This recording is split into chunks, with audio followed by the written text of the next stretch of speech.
ang mga kwento ng pag-ibig, kwento ng buhay at kwento ng pag-asa dito sa Barangay Love Stories. Love Stories.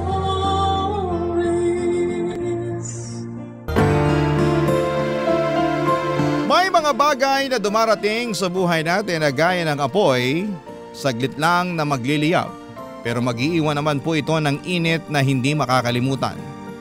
Mga ala-alang babaguhin ang tingin natin sa magulong mundo. Ikaw, kabarangay, ano ang isang bagay na nagpapainit sa iyong buhay ngayon? Dear Papa Dudut, magandang araw po sa inyo. Wala na po akong ibang mapagkwentuhan ng story ko kaya naisipan ko mag-send po ng sulat sa inyo para may share ang isang moment sa buhay ko na forever kong i-cherish. Ako po si Anika, 28 years old at 3 years ago ay nakatanggap ako ng isang balita na bumago sa buhay ko. Dati po akong empleyado ng isang broadcasting company. Napilitan akong tumigil sa trabaho kong yon matapos akong dapuan ng isang sakit. Meron po akong systematic lupus na na-diagnose noong 25 years old ako.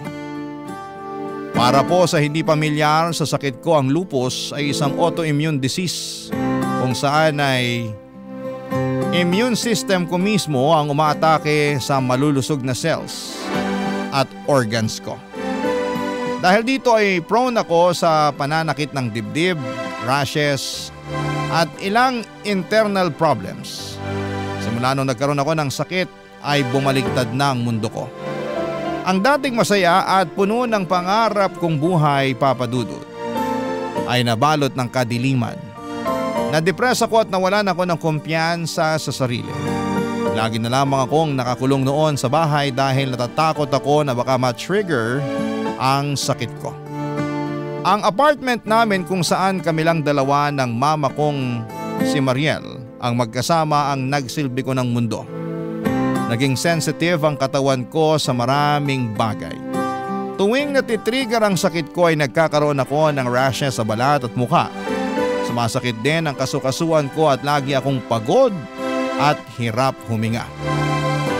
Sa mga moments na yon, Papa Dudut, ay para akong nawawala sa katinuan. Sa madaling sabi, impyerno po para sa akin ang sakit ko, Papa Dudut. Isa itong sumpa na hindi gugustuhing maranasan ng sino man.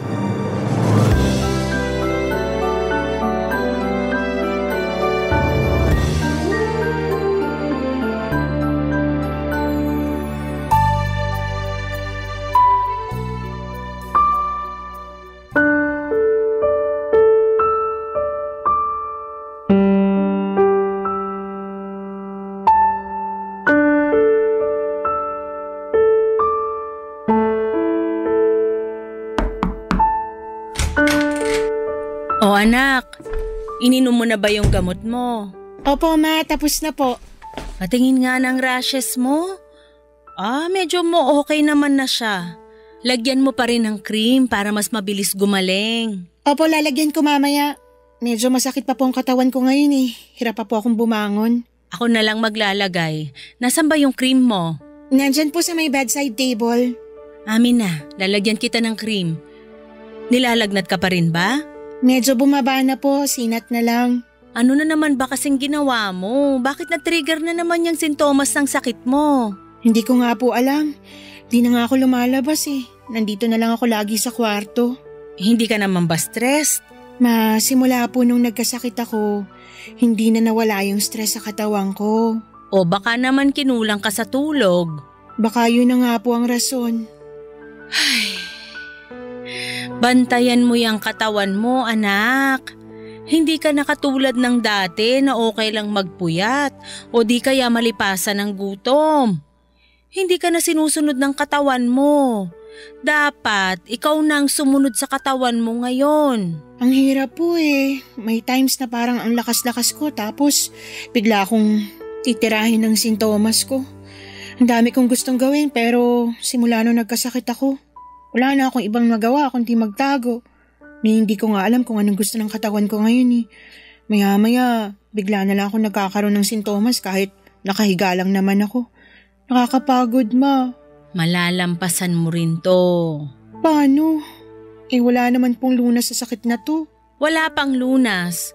Pero marami ako nababasang kwento ng mga lupus patient online na nakakabalik pa rin sa dati nilang buhay. Maayos lang na gamutan at pagbabago ng lifestyle yung kailangan mo.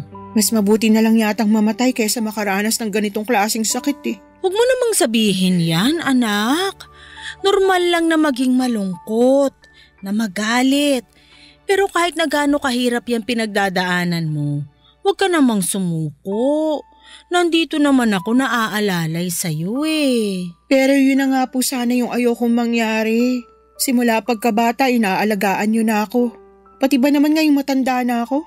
Feeling ko tuloy, wala na akong ibang dulot dito kundi maging alagain lang. Walang magulang ang mag-iisip ng ganyan sa anak nila. Kung pwede nga lang sana forever kita nga alagaan sa abot ng makakaya ko eh. Mas gugustuhin ko pa yon. Hanggang dito na lang ba talaga ako? Ayoko mamuhay ng ganito, ma. Ang bata ko pa para malimitahan ng ganito. Marami pa akong gustong tuparin sa buhay. At matutupad mo yung mga bagay na yon. Hindi ibig sabihin na porke masakit ka ng ganito katapusan na. Simula pa lang to, kaya kailangan mong bumangon para makapagsimula ka uli. Pero hindi ko alam kung paano ko sisimulan ng buhay na to. Hindi ko pa nga tanggap na ganito na yung kapalaran ko eh. Hindi mo naman kailangang magmadali. Darating ka rin sa puntong matatanggap mo rin ang lahat. Sa ngayon, mag-focus ka muna sa problema. Kilalanin mo uli ang katawan mo para hindi pa balik-balik yung mga sintomas. Babalik ka rin sa dati. Maniwala ka sa akin. Sana nga, mahanap ko pa rin ang sarili ko pagkatapos ng lahat ng nangyari. Yan, ganyan dapat. Huwag kang mawala ng pag-asa. Walang mangyayari kung mananatili kang malungkot. Alam mo, kapag gumaling na yung sintomas mo, maganda siguro kapag maghanap ka ng mapapagkaabalahan. Tulad naman ng ano po? Bagong hobby. Mag-aral ka ng Nihongo. Di ba gusto mo magpunta ng Japan? Pag-aralan mo na yung lengguwahe nila ngayon. Parang hindi na po mangyayari yan eh. Kung ayaw mo, maghanap ka ng madaling trabaho online para may ginagawa ka. Sikat ngayon yung ano bang tawag doon? Yung virtual assistant ba yon? Subukan mo kaya yon. Basta kahit ano na pwede mong pagkabisihan para malibang lang yung utak mo. Sige po, susubukan ko po. O siya, mauna na ako. Magpahinga ka na dyan. Sige po ma, salamat. Good night. Good night din po. Papa Dudu, totoo naman ang mga sinabi sa akin ni Mama. Kung mananatili akong malungkot, forever akong magiging malungkot. Wala akong ibang choice kundi tanggapin na lamang ang katotohanan at simulan ulit ang bagong buhay ko kasama ang mga adjustment nito. Nung gumaling ang mga sintomas ko ay naghanap ako ng mapagkakaabalahan dahil marunong naman ako sa English at nag-apply ako bilang online tutor para hindi naman ako maging palamunin na lamang sa bahay. Doon ay sinimulan ko na ang pagtanggap sa bago kong kapalaran. Mahirap man ay sinubukan kong mabuhay ulit kahit na limitado na lamang ang bawat galaw ko. Sa mga sumunod na taon ay wala akong ibang ginawa kundi ang matulog, kumain at umarap lamang sa computer para magtrabaho. Hanggat maaari ayaw ko nang lumabas ng bahay dahil sa takot na matrigger ulit ang sintomas ng sakit ko. Sobrang sensitive kasi ng katawan ko, Papa Dudut. At maraming bagay ang nakakapag-trigger sa sakit ko. Katulad na lamang ng araw. Bawal akong maarawan dahil nagkaka-rashes ako. Bawal din akong malipasan ng gutom o mapuyat. Bawal ma-stress. Bawal din akong makihalubilo sa mga tao dahil madali lamang akong dapuan ng sakit. Bawal nga rin po kaming magkaroon ng aso sa bahay. Kailangan ko ring umiwas sa mga pagkain na makolesterol. Mataas ang sodium, matatamis, at pati red meat ay kailangan kong iwasan. Lahat ng adjustment na yon ay sinunod ko kaya simula noon ay yun na po ang naging bagong buhay ko. 2 taon ang kinailangan ko para masanay sa bago kong routine. Kahit na sobrang bored na ako sa apartment noon ay wala akong ibang magawa kundi ang libangin na lamang ang sarili ko. Hanggang sa isang araw, ang boring kong buhay ay nakulayan sa pagdating ng bago naming kapitbahay, Papa Dudut.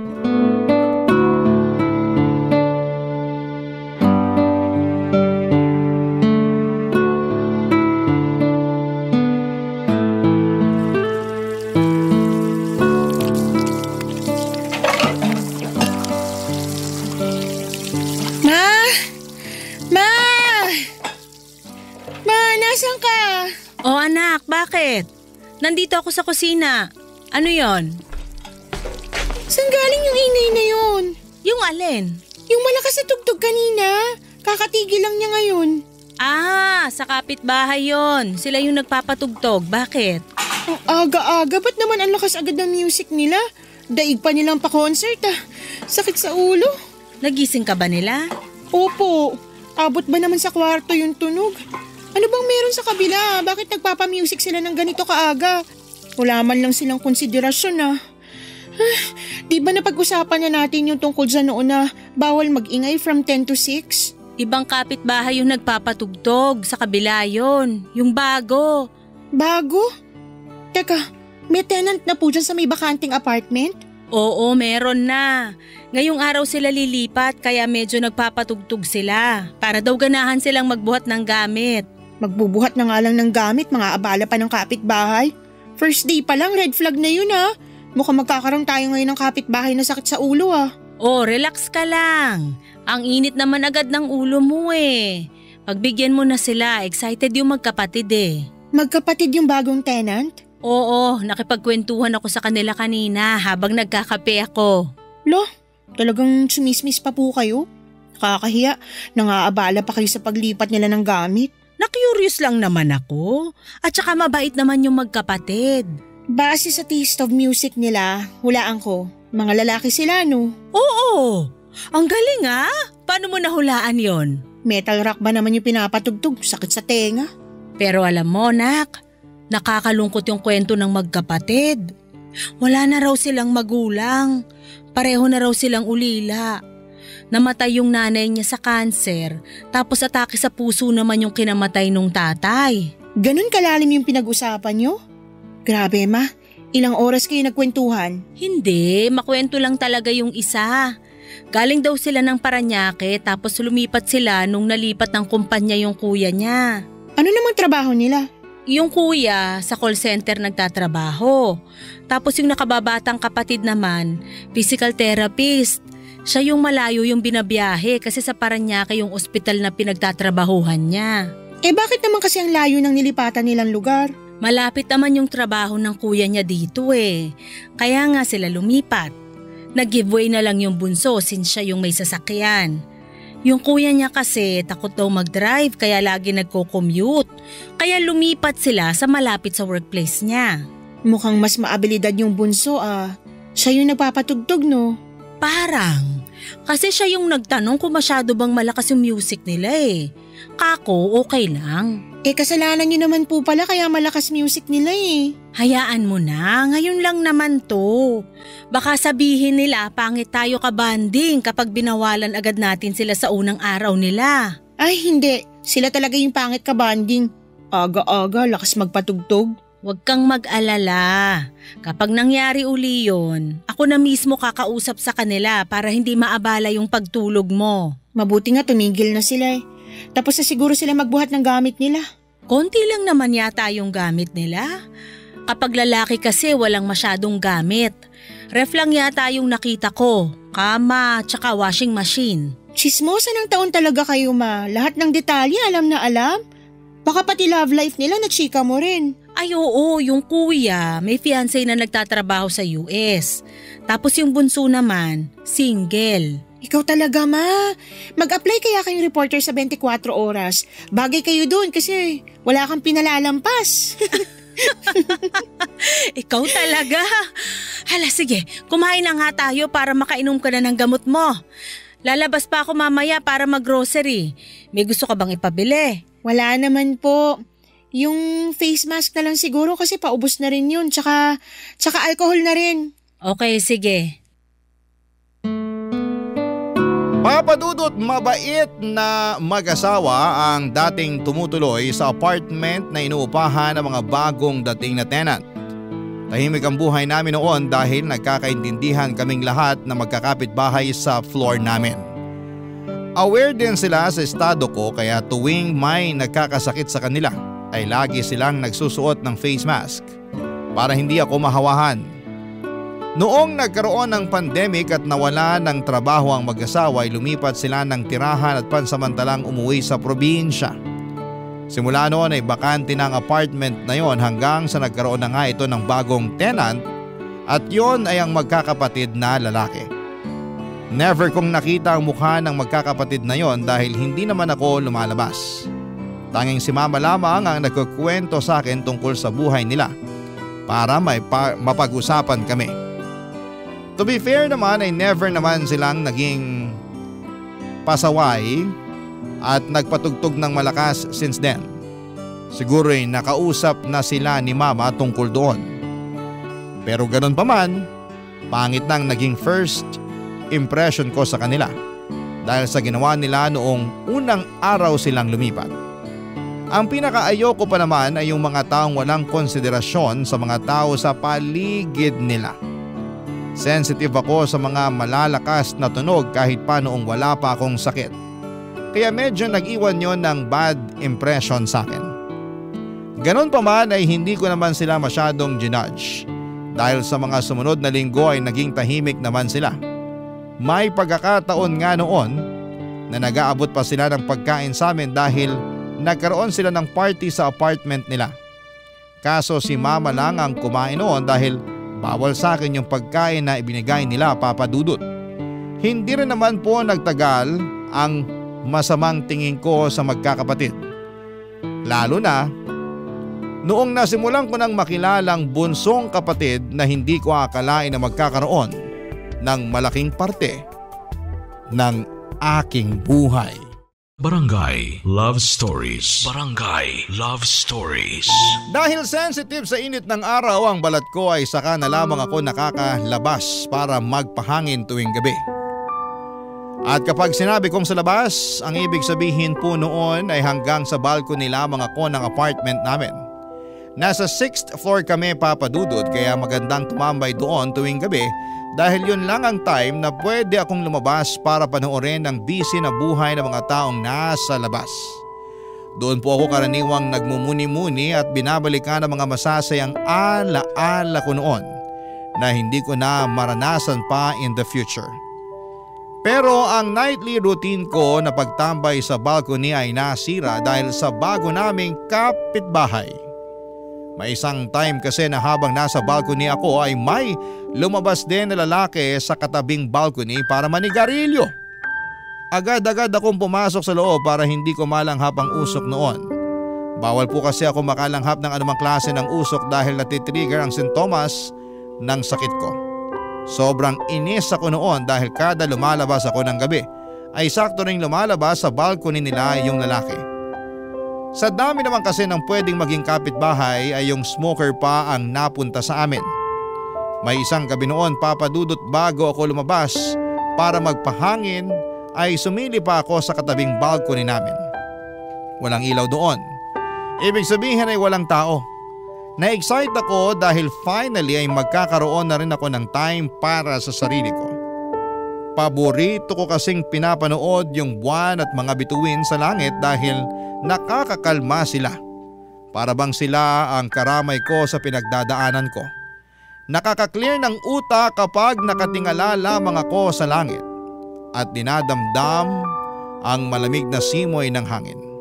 Lumabas ako ng balcony at pumwesto sa favorite spot ko pero wala pa man ding 1 minute ay napatalon ako mula sa kinakaupuan ko ng biglang isang boses ang narinig ko mula sa kabilang balcony, Papa Dudut.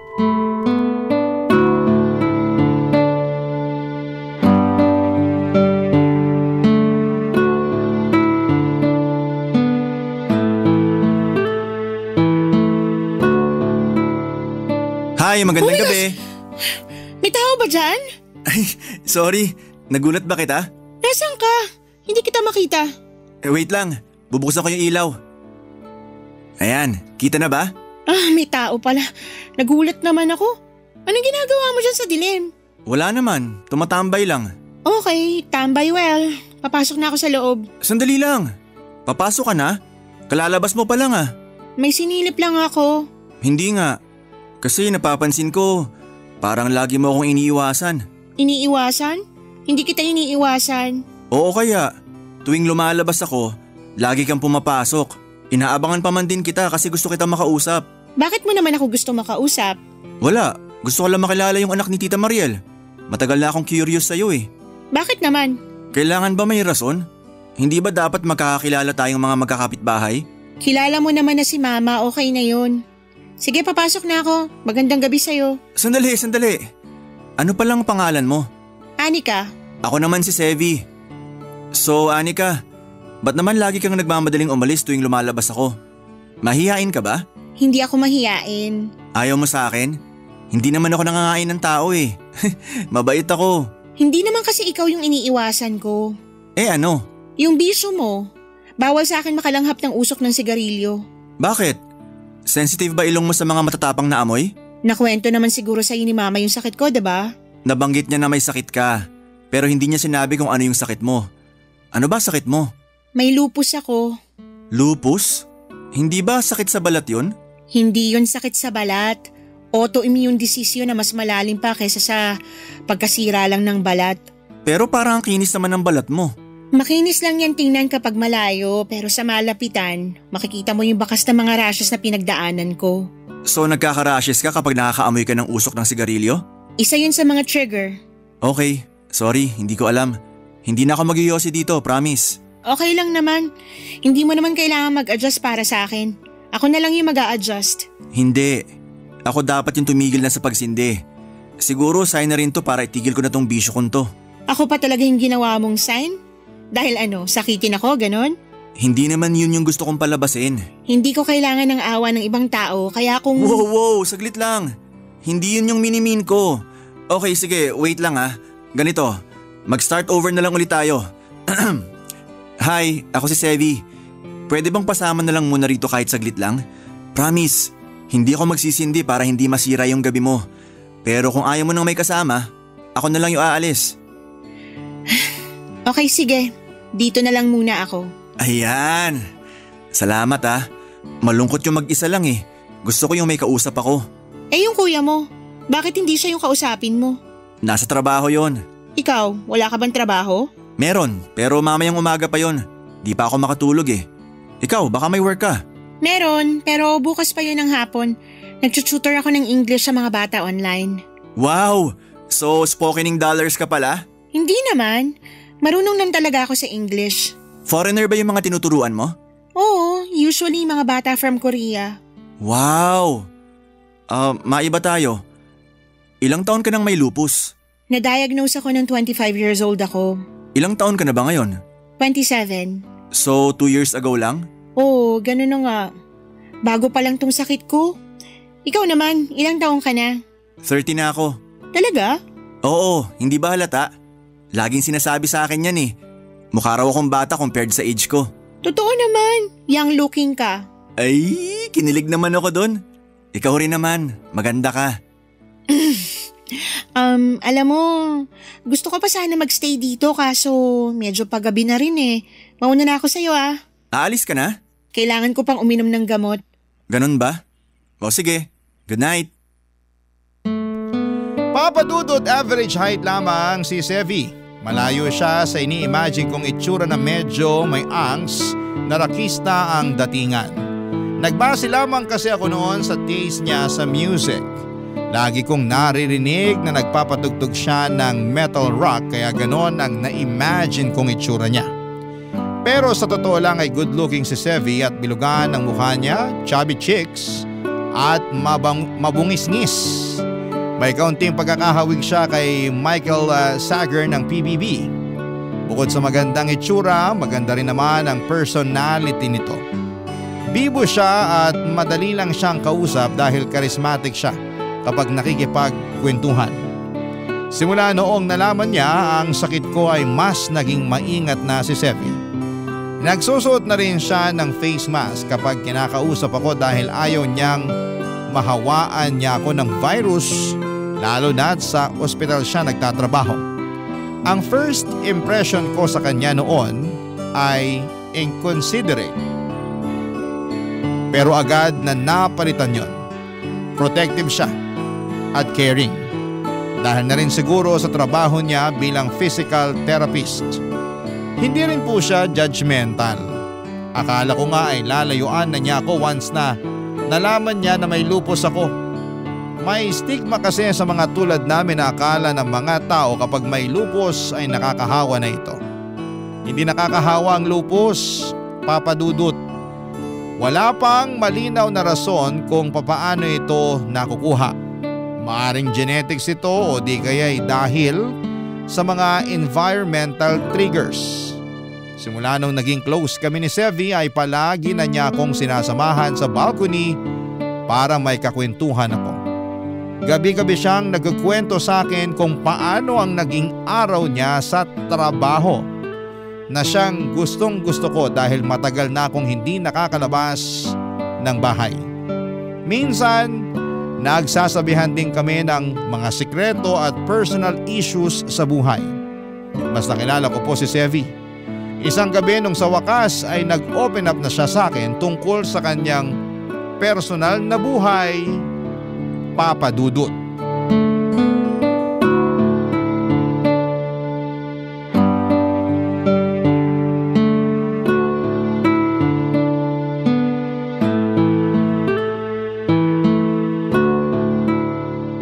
Ang calming ng ganitong oras, no? Parang ang tahimik ng mundo, walang noise pollution. Tahimik pero malungkot. Malungkot? Bakit naman? Yung mga ganitong oras kasi, ito yung time na mapapaisip ka talaga tungkol sa buhay eh.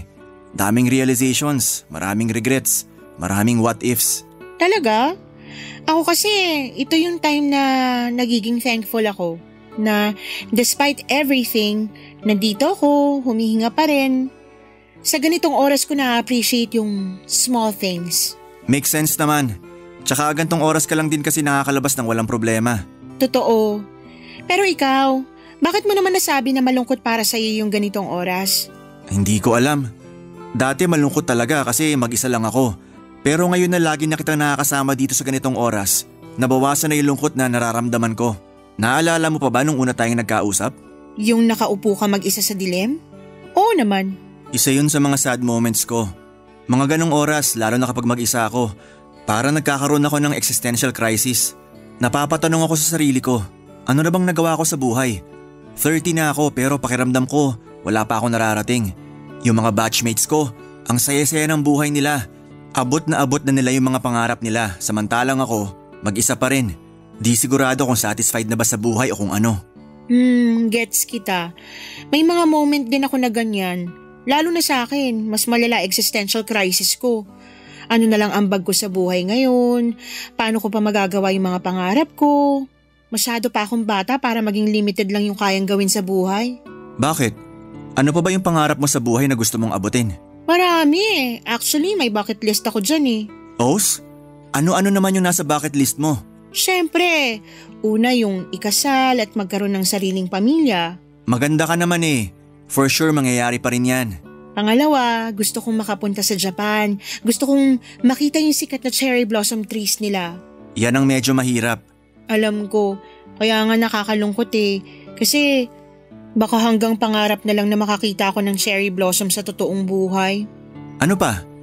Ano pa yung mga nasa bucket list mo? Yung iba, mga simpleng bagay na lang tulad ng prom night. Prom night? Oo, never pa ako naka-attend ng prom.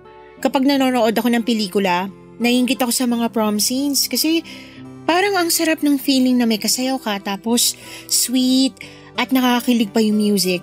Wala ba kayong JS prom noon? Meron naman pero hindi ako naka-attend. Bakit naman? Nagkasakit ako. Talaga palang sakitin ka na kahit noon pa. Oo, parang naging foreshadowing na nga yun na ganito pala magiging buhay ko ngayon. Huwag kang mawalan ng pag-asa. 27 ka pa lang naman eh. Marami ka pang chance para magawa yung nasa bucket list mo. Pareho lang kayo ng sinasabi ni Mama. Ang hirap kaya umasa. Okay na yung tanggapin ko na lang na hanggang dito na lang ako. Don't lose hope, sabi nga nila. Kasi sa totoo lang, may pag-asa ka pa naman talaga eh. Hindi ba may sikat na singer na may lupus din tulad mo? Yung sa ibang bansa? Oo, pareho kami ng sakit. O di ba? Pero siya nakakalabas pa rin naman. May social life pa rin siya. Naisasabuhay pa rin niya yung gusto niyang buhay. Nagko-concert pa nga ata siya eh. Siyempre mayaman yun. Marami siyang pera na pambayad sa mga treatment niya. Nagte-therapy siya kaya ganun. Tapos ikukumpara mo ko sa kanya na online shooter lang. Okay, may point naman. Pero yun pa rin ang masasabi ko. Huwag kang mawalan ng pag-asa. Balang araw magagawa mo rin yung mga bagay na gusto mo. Magtiwala ka sa akin. Sa ngayon, hindi na yan yung major problem ko. Ang problema ko at the moment ay kung papaano ko makakayanan tong sakit na to. Huwag kang mag-alala. Andito naman ako na magiging sandalan mo kung sakali. Sasamahan kita sa pagharap ng sakit mo. Salamat. Actually, malaking tulong na tong ginagawa mo eh. At least may bagong tao akong nakakausap maliban sa mama ko. Iba pa rin kasi talaga yung feeling na kausap mo ng harap-harapan yung tao kaysa magka-video call lang kayo eh. Basta kung kailangan mo na makakausap, isang tawag mo lang sa akin, to the rescue na ako. Salamat. Wala yun. Ikaw pa ba?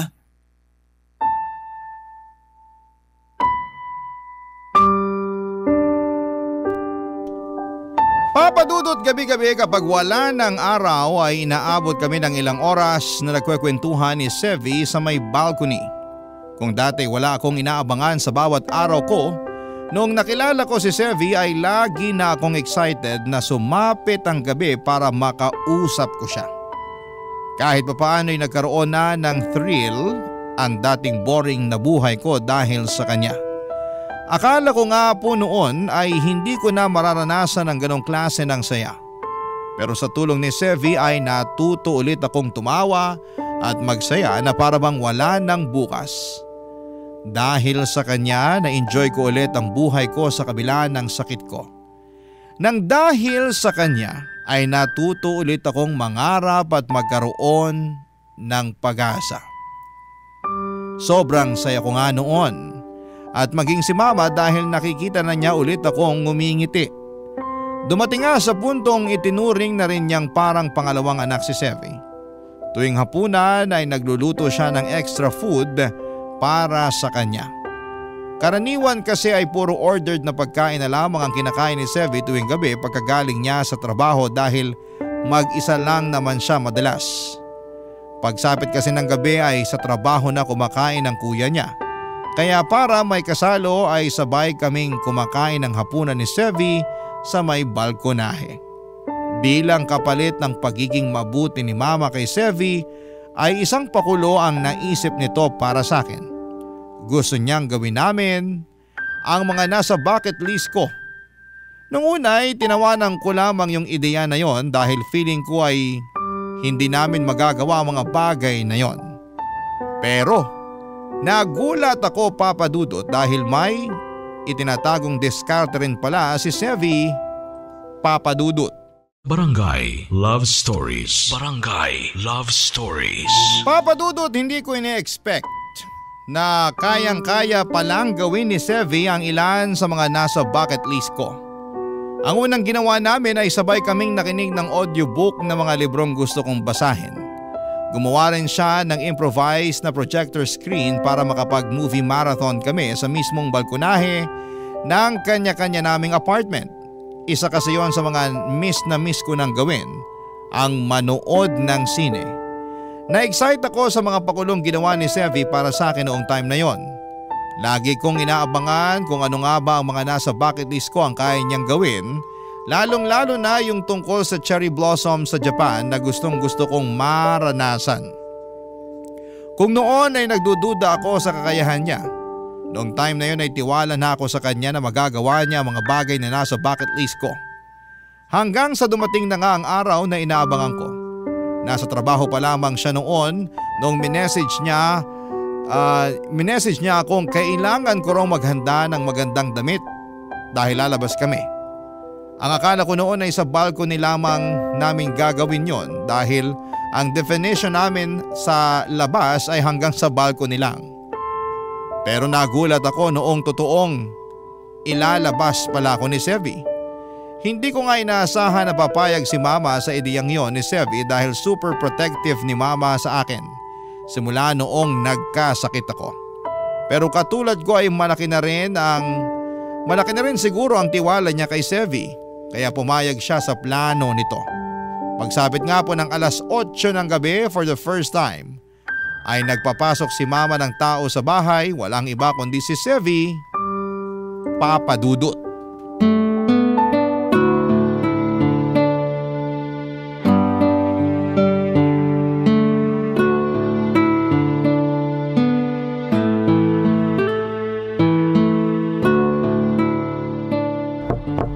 Anika? Oh, ayan na si Sevy! Anika! Andito na si Sevy. Ready ka na ba dyan? Wait lang po, nagbibihis pa lang po ako. Pakisabi 3 minutes. Okay, sige. Papasukin ko na siya, ha?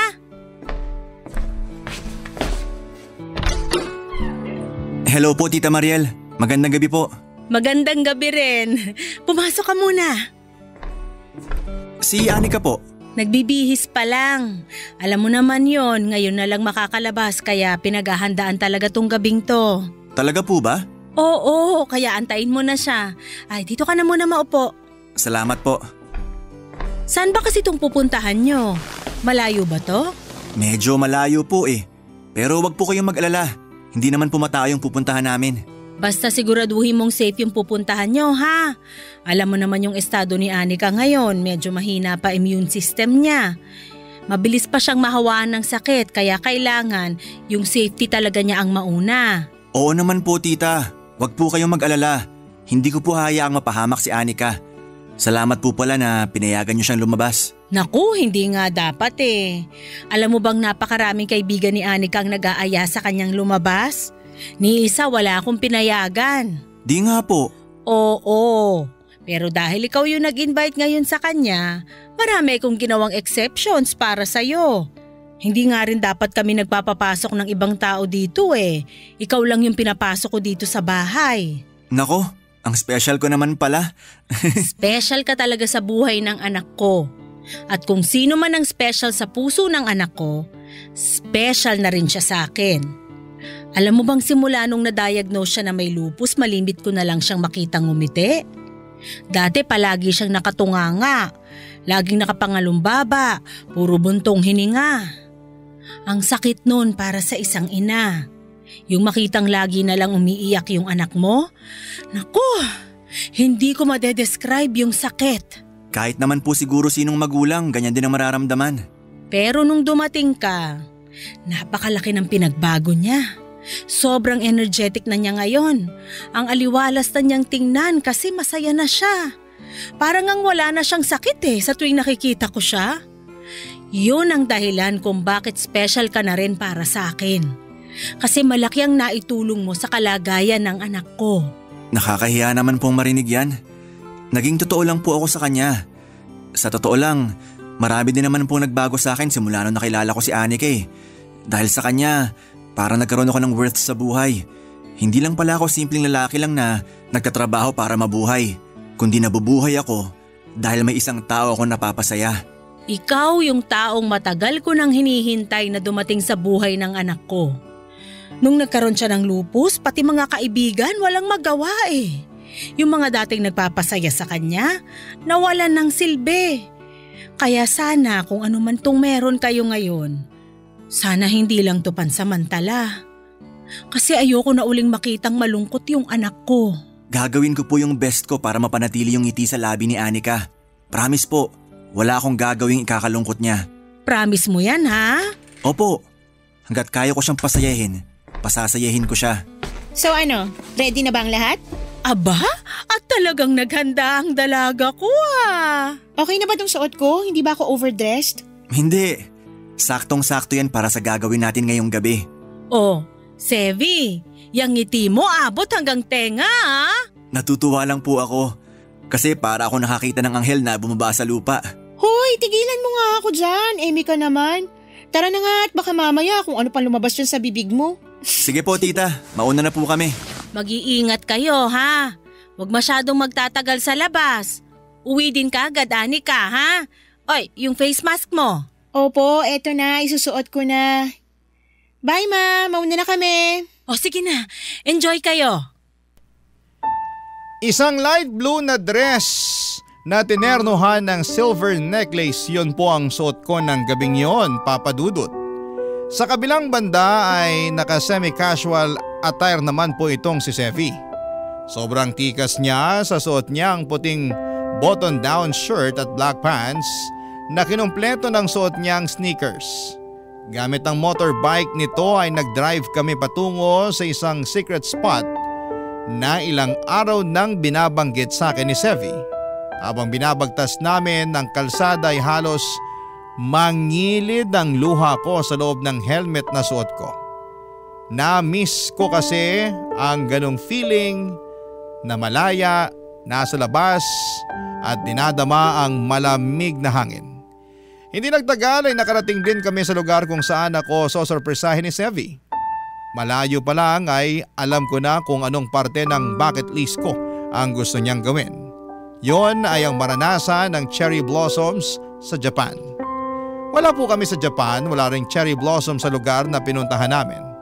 Pero bumaba kami sa tapat ng isang puno na tinatawag nilang flame tree. O sa ibang tawag ay caballero tree.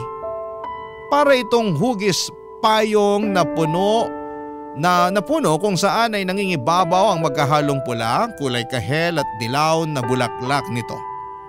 Para itong cherry blossom, kaya yung flame tree na ang naging sarili naming version ng cherry blossom ni Sevi. Sa ilalim ng punong yon ay naglabas si Sevi ng speaker at nagpatugtog siya ng isang love song. Hiningi niya ang kamay ko at nagsayaw kaming dalawa para kaming nasa prom noon at walang pake sa mga dumadaang mga sasakyan sa paligid namin. Papadudod, para ako nasa isang magandang panaginip ng gabing yon, isang panaginip kung saan ay ayaw ko nang magising. Pero katulad ng mga panaginip ay kailangan din nating magising kahit gaano pa ito kasaya. Papadudod.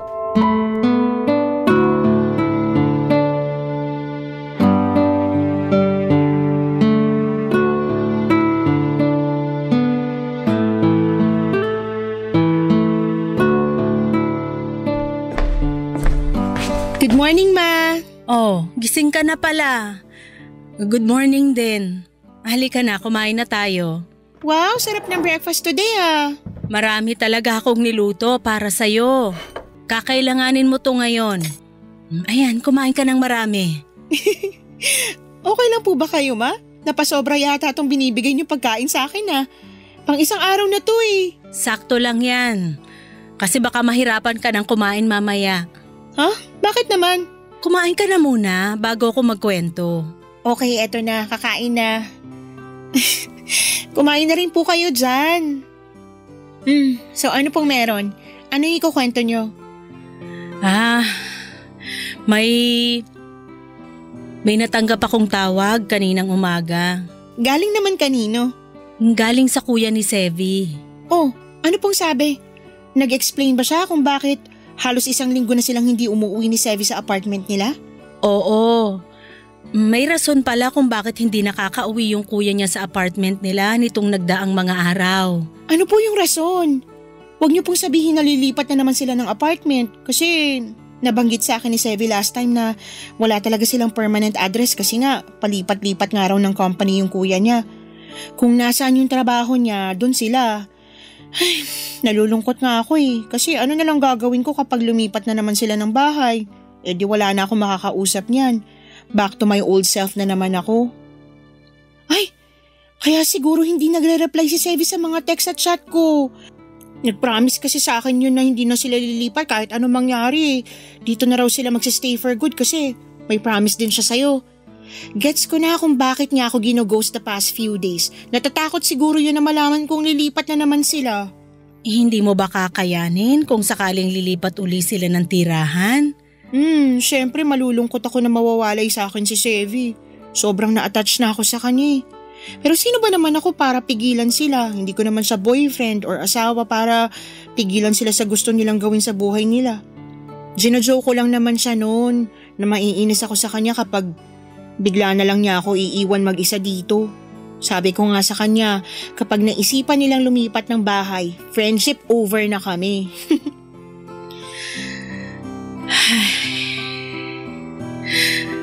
Anak, hindi sila lilipat ng bahay. Ah, hindi? Mabuti po kung ganun. Pero bakit daw ilang araw na silang hindi umuwi sa apartment nila? Hindi rin ako nire-replyan ni Sevi. Alam kong busy siya sa ospital kasi understaff sila at saka nitong nakaraan palagi siyang OT. Pero grabe naman yung wala siyang paramdam until now. Nasa ospital sila kaya hindi sila nakakauwi rito. Hala, bakit po? Na paano yung kuya niya? Hindi yung kuya niya yung na-ospital, kundi si Sevi mismo. Ano? Bakit daw po siya na-ospital? Hindi nakaka-reply sa'yo si Sevi kasi 1 linggo na siyang nakaratay sa ospital. Naaksidente raw siya sa motor habang pauwi galing trabaho.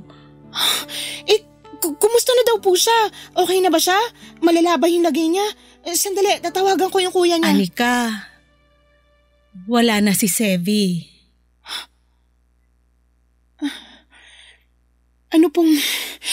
Ano pong ibig niyong sabihin? Wala na.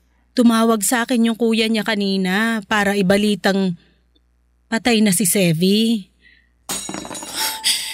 Hindi hindi totoo yan. Busy lang siya sa trabaho niya kaya hindi siya makapag-reply sa akin. Bumangga raw siya sa isang barrier habang nagdadrive. Nagkaroon siya ng bleeding sa utak kaya nakoma ng ilang araw. Ang sabi ng mga pulis baka nakatulog daw siya sa biyahe. Bakit? Ma, bakit? I'm sorry, nak. Ayaw kong sirain yung araw mo pero kailangan mong malaman yung totoo. Bakit siya? Sana ako na lang. Huwag mo namang sabihin yan, anak. Saan ka pupunta? Sa balcony. Baka nasa balcony lang siya nag-aantay. Anak, mataas na yung araw. Hindi ka pwedeng maarawan. Ma, please. Gusto ko siya makita.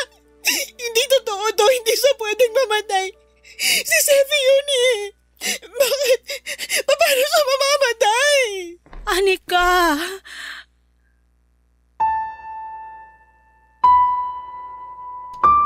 Ang pinakamasakit na klase ng pagmamahal ay yung halos nandyan na. Ngunit nawala bago pa man ito magsimula. Pero nawala man sila sa buhay natin, iniwan naman nila tayong mas matatag at yon ang tunay na klase ng pagmamahal. Mga kabarangay, ang pag-ibig na hindi natuloy ay hindi kabiguan. Sa bawat hakbang natin papunta sa ating pangarap, papadudot, ay bitbit pa rin natin ang masayang alaala.